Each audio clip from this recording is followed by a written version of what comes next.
What's going on with Pope Francis and the world? It's phenomenal. I mean, this Pope has captured the imagination of the world. I mean, he truly is a global phenomenon. The traditional term for what we're living through is a teaching moment. I mean, there is no question that the eyes of the world are on the Pope, and because of that, the eyes of the world are on the Church.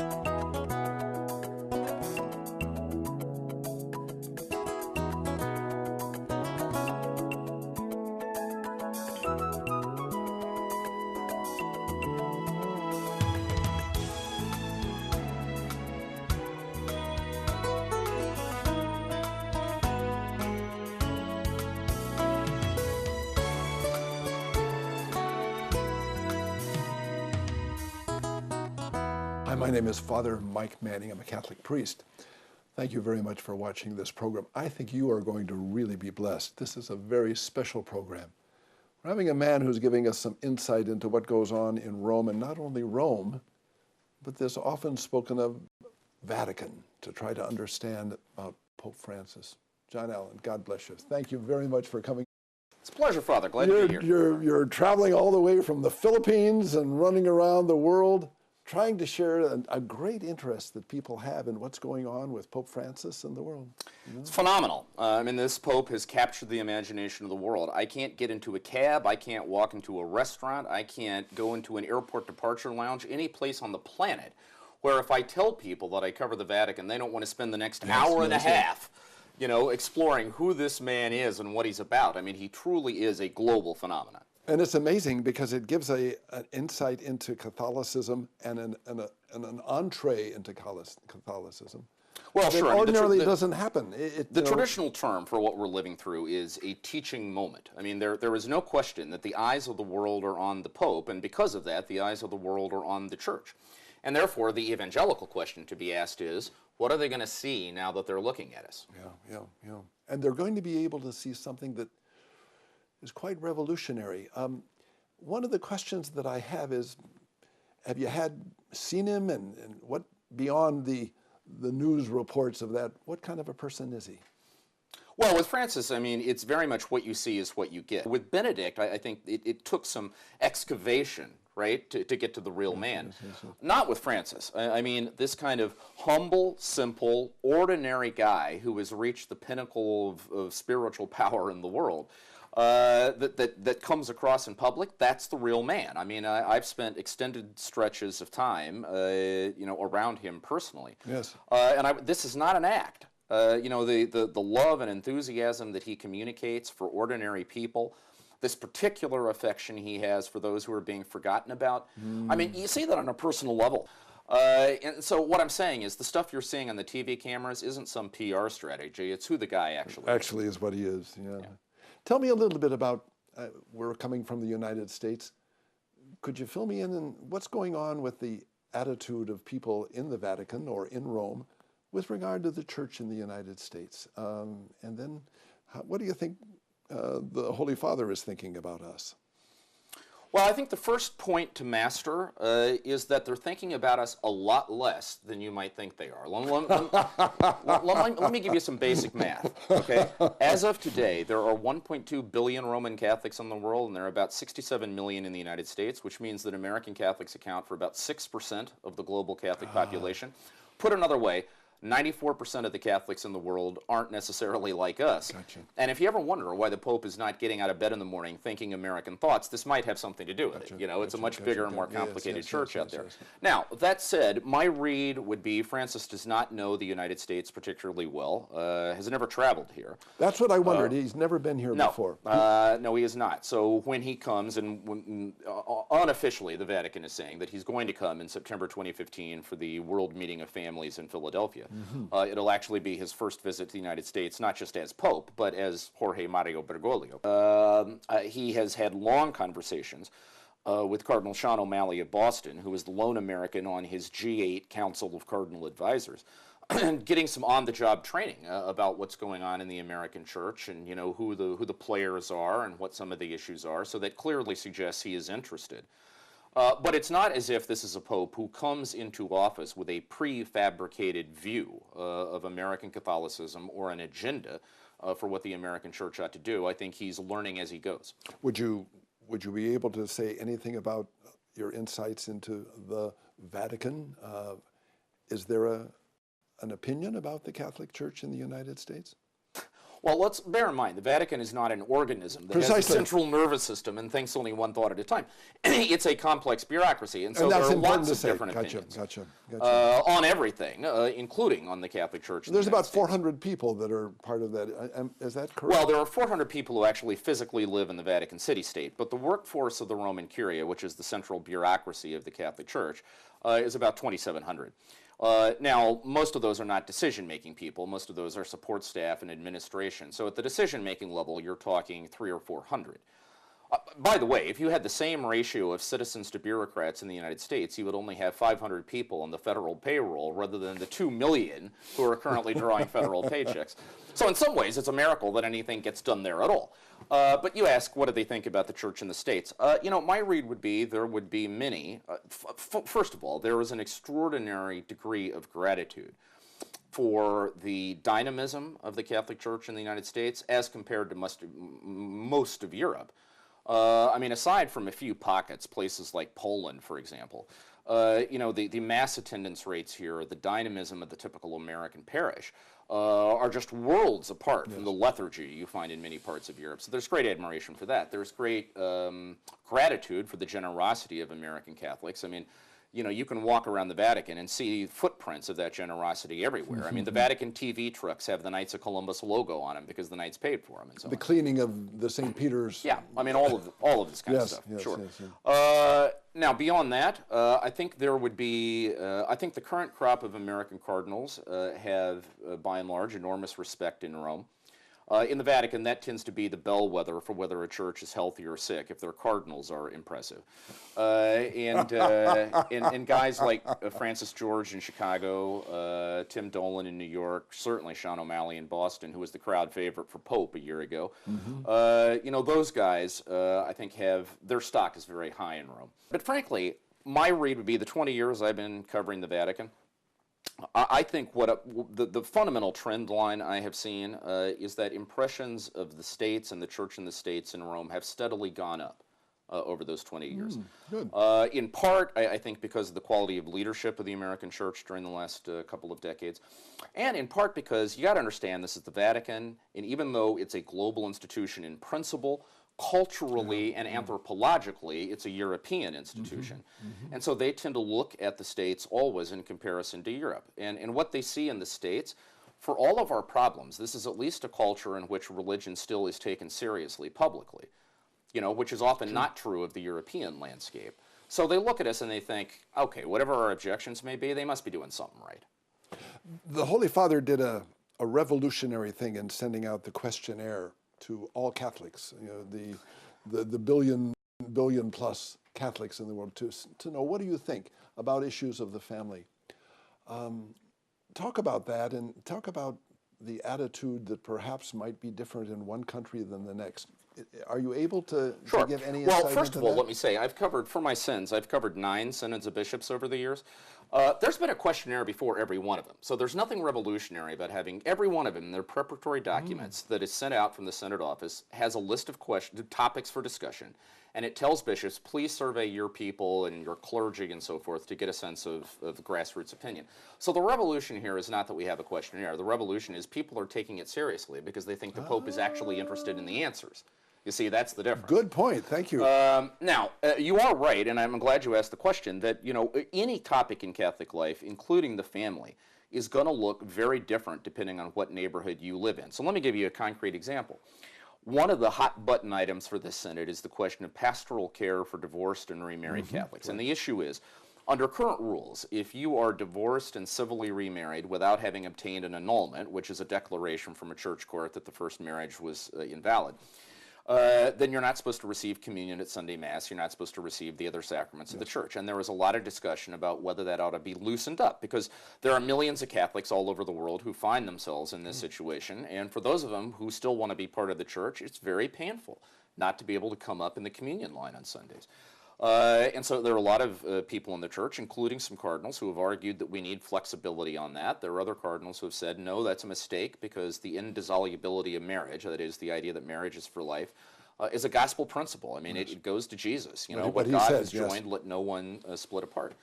So it's already complicated just in the kind of the terms we would phrase it in the United States. Gotcha. Let me tell you how some African bishops look at this. Because what they will tell you is the biggest marriage problem they have in their backyards is not divorce, it's not cohabitation, it's polygamy. Yeah. They have spent a generation trying to break the grip of polygamy in their cultures. And the way they've done it is by telling people who have converted to Christianity that the church says marriage is one man, one woman for life. Now, their argument is anything that looks like we're going soft on that, anything that weakens that position, is not going to help us. Because what will happen is, their fear is that some of their people would say, well, look, if you're willing to cut a deal for somebody who's divorced, why can't you cut a deal and let me have Correct. two wives? I hear you. So looked at through their eyes, this takes on an entirely different, sort of set of points of reference. And my point is, that's what's so complicated about the Catholic Church. I mean, we can have a debate about something in the States, and we do all the time. And we would have a hard time reaching conclusion if the only thing we had to think about is how Americans are going to react to this. Correct, yes. But the church can't think just about Americans, and they can't think just about Italians. They also have to think, how is this going to play in Zimbabwe, and how is this going to play in India, and how is this going to play in Madagascar, and all the points of the compass. And that really reflects on another question that you have of the place of women in the church. The Pope has spoken several times about his concern about the empowerment of women in the church. And yet, as you said, that's not something that can be seen on a global situation clearly. There's an attitude, for example, in the States might be very different from what's going on in Asia or Africa. We have to be clear what we're talking about when we talk about the empowerment of women. Because for some people, the only way to empower a woman in the Catholic Church is by ordaining them. Yes. And that issue, obviously, has been taken off the table. Francis has said it twice now that door was closed by John Paul II, and it's not going to reopen.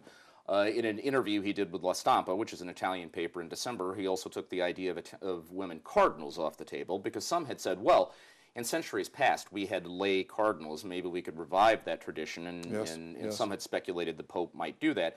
Francis said in this interview, absolutely not, and anybody who wants it suffers from clericalism, which is the mistaken notion that the only way to be important in the Catholic Church is by being a cleric. Yes, yes. So when he talks about empowering women, I think he's talking about two things. One is putting women into meaningful leadership roles in the church that don't require ordination, that don't have to be played by a cleric. I think the other, in his mind, the deeper sense, is by sort of recovering and giving attention to the roles women already play in sort of the feminine dimension of the church. I mean, that's the language he uses all the time, going back to Hans Urs von Balthasar, right? The notion that there's a Petrine dimension to the church, which is the visible, structural, institutional dimension of the church. And then there's the Marian dimension of the church, which is the charismatic, the life of faith, the life of belief, which I think anyone, if you put it in those terms, would say the second is the more important. It's the institution exists to serve the life of faith and not the other way around. Yes, yes. And I think what Francis is trying to say is let's lift up that second dimension, and by doing that, we're going to lift up the contribution of women, because anybody who travels the Catholic world knows that the primary transmitters of the faith in this world are women. Of course.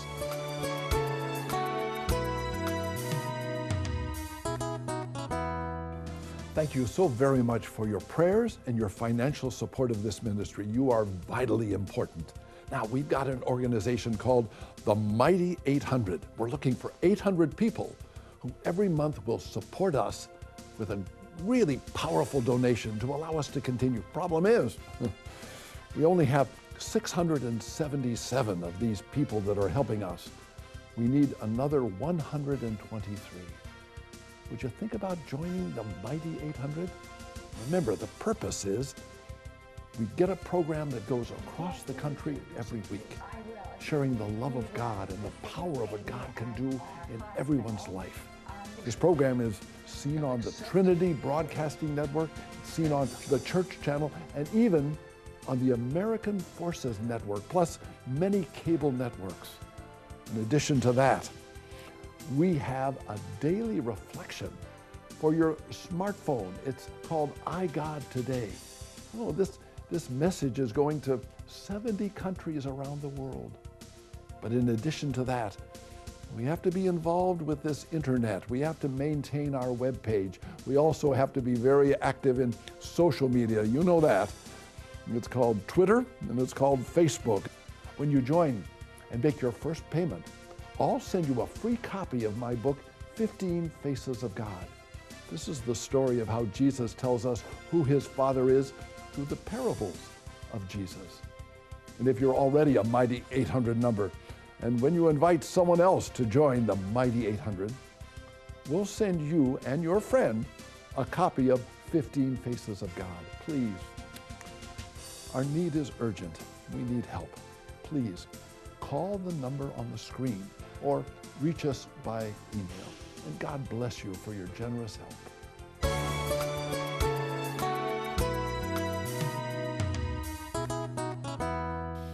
One of the questions that is really pressing here, and I think it's pressing also in Europe, is the question of the diminishing number of priests and the lack of growth that's happening and the problem of so many parishes not having Eucharist, not having priest to minister.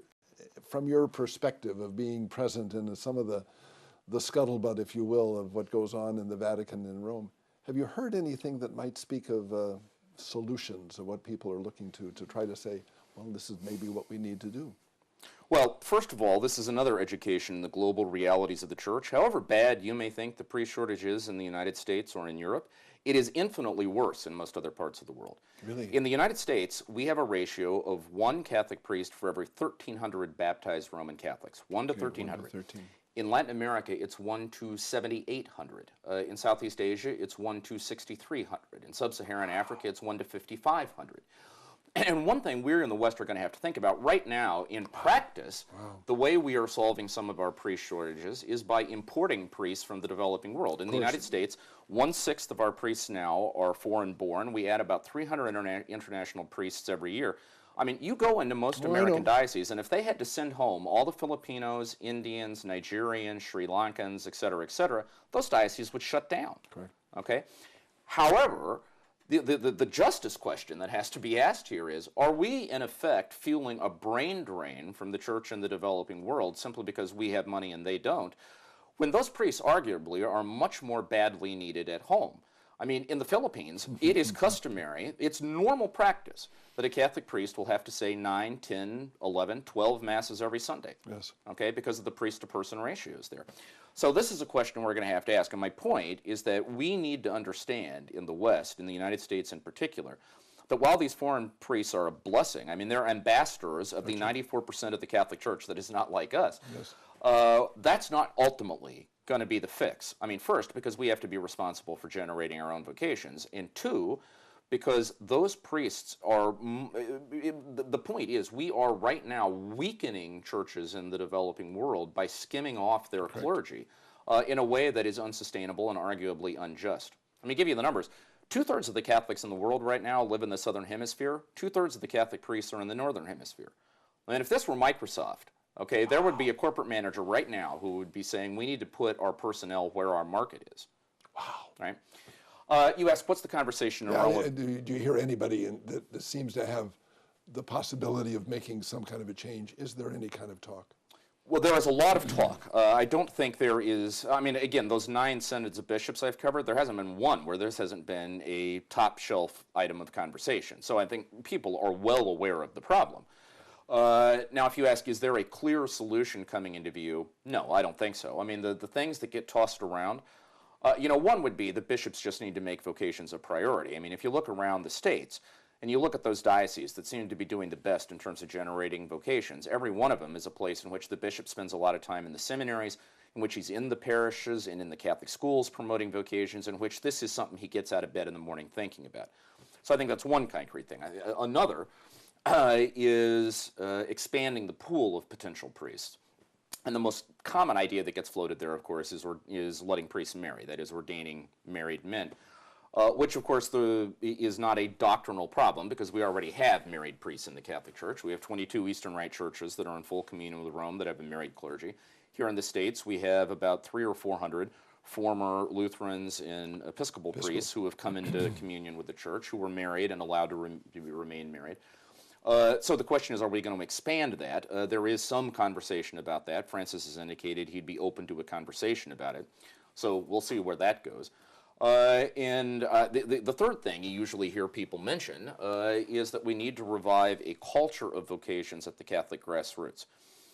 You know, you and I sort of grew up in a Catholicism in which families sort of, that they thought of that as part of what a Catholic family did, was you pray for vocations, to try to nudge your children gently in that direction. And in some ways, I think that culture of vocations has been lost. And so I think one of the conversations is, how do you rebuild that culture? One of the questions, and you've touched on it generally, but for perhaps myself as the simple-minded, how do we make the distinction between changes? Now, the Pope is concerned about bringing about changes.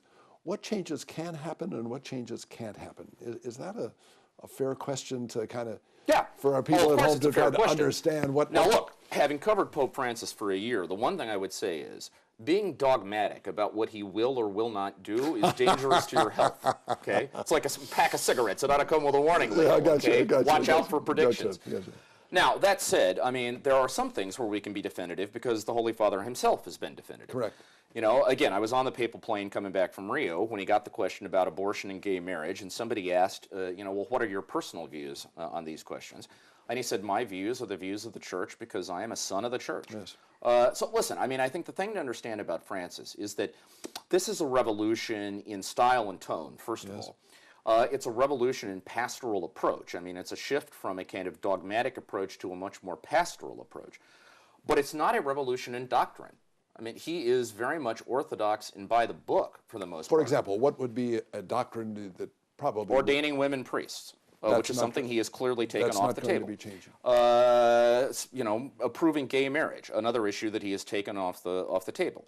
In other words, if you take the standard reform agenda of what you would consider the kind of radical Catholic left in the United States and in Europe, I can promise you that Francis is not going to move the ball on that agenda. What he is doing, however, I think, is at the end of the day, I mean, let me just put it this way, at the end of the day, his core spiritual value is mercy. I mean, I've written and said I believe he's going to be remembered as the Pope of Mercy. It's in his motto, which is a line from the Venerable Bede. It's in the first Sunday homily he gave as Pope. It's in his signature phrase, which is, the Lord never tires of forgiving, basically a statement about mercy. And it's in his practice. You know, when he makes visits to the parishes of Rome now, he makes a point of hearing confessions. Actually, the first time he did this was on the 26th of May. He went out to a working-class parish called Saints Elizabeth and Zechariah.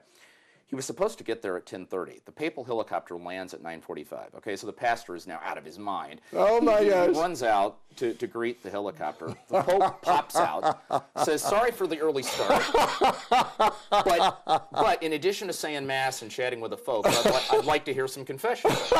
And his pastor, he's a Romanian immigrant by the name of Beone Ambris. And Father Beone, they all call him Padre Ben. Okay, he told me this story. This was not part of the program, you understand, okay?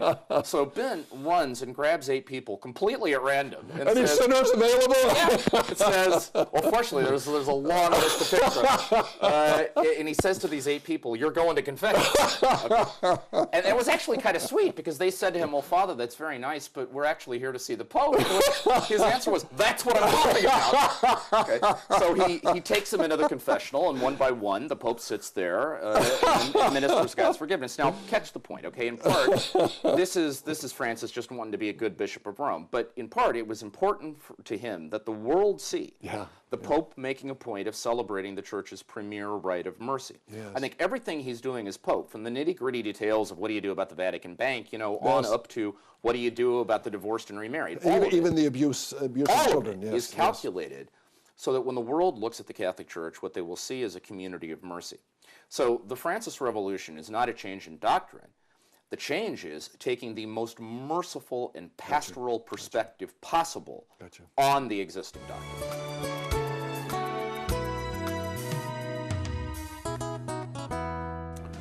We have a dream. We want to produce a very important program for which we need your special help. We want to tell the stories of our brave military personnel, people you know or knew. You can be part of this program by sending us the story of your loved one.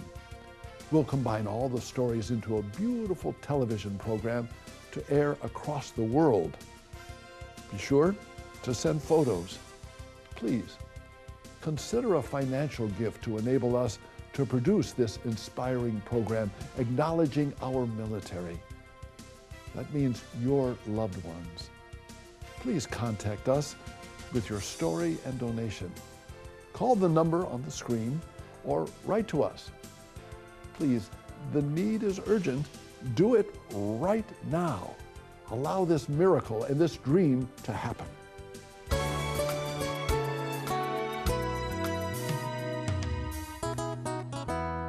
One of the things that I'm concerned about, we're on a Protestant evangelical television station.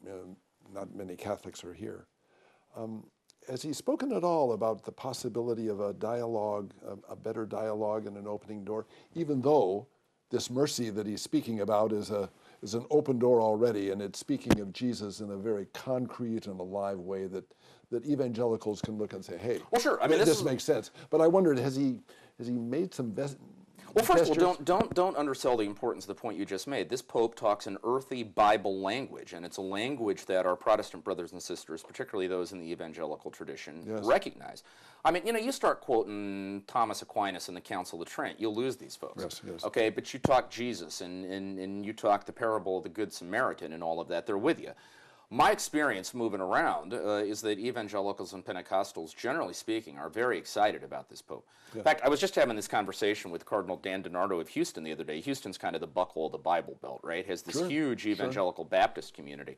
And DiNardo was telling me that one of the Baptist pastors there called him up the other day and said, you got a great Pope, and I wish we could get guys like that for us.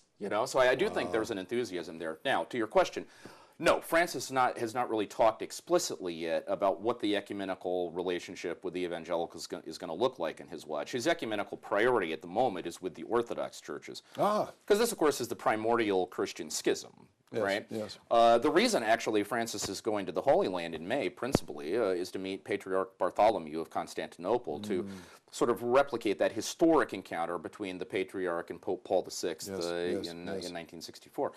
And so that's where I think his ecumenical energies have been concentrated. But I think when he gets around to the relationship with evangelicals and Pentecostals, he's going to find there's an enormous reservoir of goodwill there because he's talking a language that resonates with them. John, thank you. Yeah, God bless you, and know that you have our prayers and our support for you. You're doing a marvelous job of helping us to understand the church and understanding the Holy Father. Thank you. May Jesus' love for you always make you smile.